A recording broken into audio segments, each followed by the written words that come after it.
নিবলৈ কিমান মানুহ আহি আছে দেখিছে মানে বাৰীৰ পৰা সব বিক্ৰী হৈ যাব এনেকৈয়ে কাক কাক লাগে দেখিছেনে এনেকৈ আহি আছে নিবলৈ নমস্কাৰ সকলোকে কি খবৰ কি কৰি আছে সকলো ভালনে আজি এফালে আমাৰ আলু তুলি আছে দেখিছেনে তাকে আপোনালোকক দেখাই দিওঁ বুলি আহিলোঁ চাব দেই ধেমালিতে বাৰীখন মোৰ বুলি ক'লোঁ এই বাৰীখন আমাৰ নহয় দায়ৰ বাৰী তাকে আপোনালোকক ইমান সপোনৰ বাৰীখন দেউতাও দেখাই দিছোঁ কেনেকুৱা লাগিছে তুলি কেনেকুৱা লাগিছে ভাল লাগিছে কিমান ওলাব কচোন কিমান ওলাব 20 কেজি মান ওলাব সেই তাতকৈ বেছি কবি আকৌ এই আলু দেখিছেনে আলু তুলি আছে আৰু এফালে বহুত ধৰণৰ শাক আছে তাকে আপোনালোকে কি কি লাগে কমেণ্ট কৰিব দেই এইফালে দেখিছেনে বাৰীৰ মালিক বহি আছে সেইফালে মালিকনী শাক বুটলি আছে এইফালে আলু চক আলুৱে আলু তুলি আছে দেই আপোনালোকক দেখাই দিছোঁ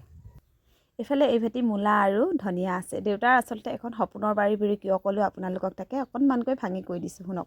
এইখন দেউতাৰ হয় ৰাতিপুৱা দেউতা 4টা বজাৰ শুই উঠে আৰু শুই উঠাৰ পাছতে 9টা বজালৈকে এইখন বাৰীলৈ আহে তাৰ পাছত আকৌ ডিউটিলৈ গুচি যায় দেউতা এজন মেডিকেলত চাকৰি কৰা মানুহ তথাপিতো যে দেউতাই ইমান কষ্টৰ মানে ইমান কামৰ মাজতো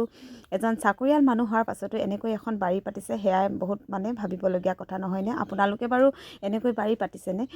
যদিহে আমি ভাবোঁ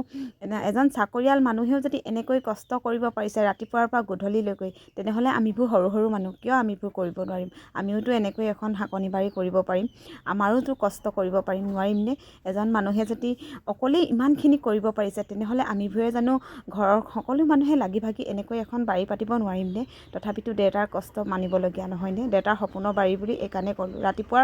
4টা বজাত শুই উঠে 9টা বজাত ডিউটি যায় আকৌ 4টা বজাত ডিউটিৰ পৰা আহি পোৱাৰ পাছত আকৌ লাগে 6টা 6:30 বজালৈকে এই বাৰীখনত এনেকৈ সোমাই কষ্ট কৰে সেইকাৰণে দেউতাৰ সপোনৰ বাৰী আজি আলুখিনি দেউতাই খান্দিছে কাৰণ হাঁহি বহুত মনত হাঁহি কি কাৰণে হাঁহিছে এয়া কৈ দিছোঁ কাৰণ আলুখিনি আজি বৰ ধুনীয়াকৈ গ'ল যিটো বিধিয়ে দিলে বিধাতাই নিদিলে কি কাৰণে জানেনে বৰষুণ দিলে বৰষুণৰ পৰা শিলগুটিও দিলে সেইকাৰণে আমাৰ